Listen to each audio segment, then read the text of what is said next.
नमस्कार, स्वागत है आप सभी का ज्ञान गंगा चैनल पर। हर महीने आने वाली एक ऐसी रात जब भगवान शिव सबसे ज्यादा जागृत अवस्था में माने जाते हैं, जब सच्चे मन से मांगी गई हर मुराद पूरी होती है। जी हाँ, हम बात कर रहे हैं मासिक शिवरात्रि की। और इस बार भाद्रपद मास की शिवरात्रि का व्रत बेहद खास माना जा रहा है, क्योंकि भाद्रपद का महीना भगवान विष्णु के साथ साथ शिव आराधना के लिए भी अत्यंत पवित्र माना जाता है। आज के इस वीडियो में हम जानेंगे कि साल 2026 में भाद्रपद मासिक शिवरात्रि कब है, निशिताकाल पूजा का मुहूर्त क्या है, सही पूजा विधि क्या है, पारण की विधि क्या है और इसका महत्व क्या है, और वो खास उपाय जो आपकी हर रुकी हुई इच्छा को पूरा कर सकते हैं। तो चलिए शुरू करते हैं आज के वीडियो को। भाद्रपद माह में गणेश चतुर्थी, हरतालिका तीज और कृष्ण जन्माष्टमी जैसे बड़े पर्वों का महीना है। यानी पूरा भाद्रपद मास ही भक्ति और साधना का महीना माना जाता है। इसी बीच आने वाली शिवरात्रि का महत्व और बढ़ जाता है। मान्यता है कि इस दिन व्रत और रात्रि जागरण करने से व्यक्ति क्रोध, ईर्ष्या, अभिमान और लालच जैसे नकारात्मक भावनाओं पर नियंत्रण पाना सीखता है।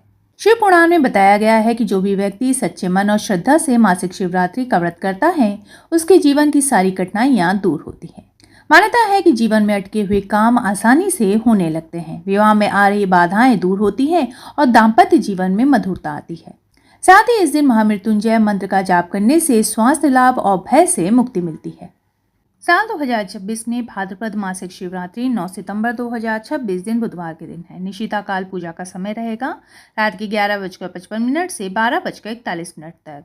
कुल अवधि रहेगी 46 मिनट की। भाद्रपद कृष्ण चतुर्दशी तिथि का आरंभ होगा 9 सितंबर की दोपहर 12:30 पर और समाप्ति होगी 10 सितंबर की सुबह 10:33 पर। मासिक शिवरात्रि के दिन ब्रह्म मुहूर्त में उठकर स्नान आदि से निवृत्त हो जाना चाहिए। उसके पश्चात स्वच्छ वस्त्र धारण करें, घर के मंदिर की सफाई करें और भगवान शिव पार्वती की प्रतिमा या चित्र की स्थापना करें। हाथ में जल, अक्षत, फूल लेकर व्रत का संकल्प ले और अपनी मनोकामना मन में बोले। दिन भर निराहार या फलाहार व्रत रखें। जो निर्जला व्रत नहीं रख सकते वे फल, दूध या सात्विक भोजन ले सकते हैं। शिवलिंग पर जल, दूध, बेलपत्र अर्पित करें। ओम नमः शिवाय मंत्र का जाप करें और शिव चालीसा का पाठ करें। निशिताकाल से पहले पुनः स्नान आदि से निवृत्त होकर स्वच्छ वस्त्र धारण करें। जल, दूध, दही, शहद, शक्कर और घी से क्रमशः पंचामृत से अभिषेक करें।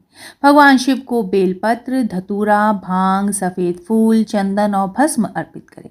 मां पार्वती को सिंदूर और श्रृंगार की सामग्री अर्पित करें। घी का दीपक जलाएं, धूप अगरबत्ती दिखाएं। भगवान शिव के पंचाक्षरी मंत्र ओम नमः शिवाय का कम से कम 108 बार जाप करें। आप महामृत्युंजय मंत्र का भी जाप कर सकते हैं। शिवरात्रि व्रत की कथा को पढ़े या सुने, भगवान शिव की आरती करें और प्रसाद का वितरण सभी में करें। पारण चतुर्दशी तिथि समाप्त होने के बाद यानी 10 सितंबर 2026 की सुबह करना उत्तम माना जाता है। वह स्नान आदि से निवृत्त होकर पुनः भगवान शिव की पूजा आरती करें, भगवान को भोग लगाएं, ये प्रसाद ग्रहण करें, फिर सात्विक भोजन करें। पारण से पहले किसी जरूरतमंद व्यक्ति को भोजन वस्त्र का दान अवश्य करें। भोजन में तामसिक वस्तुएं जैसे लहसुन, प्याज, मांस, मदिरा से पूरी तरह परहेज करें। मनोकामना पूर्ति के लिए मासिक शिवरात्रि के दिन शिवलिंग पर बेलपत्र चढ़ाते समय चंदन से ओम लिखे और मन में अपनी इच्छा बोले। रात्रि जागरण करते हुए ओम नमः शिवाय का निरंतर जाप करें। साथ ही इस दिन वैवाहिक सुख और विवाह में आ रही बाधाओं के लिए शिव पार्वती की एक साथ पूजा करें और मां पार्वती को सुहाग की सामग्री अर्पित करें। मेरे वीडियो में अंत तक बने रहने के लिए आपका बहुत बहुत धन्यवाद। फिर मिलेंगे किसी नए वीडियो के साथ।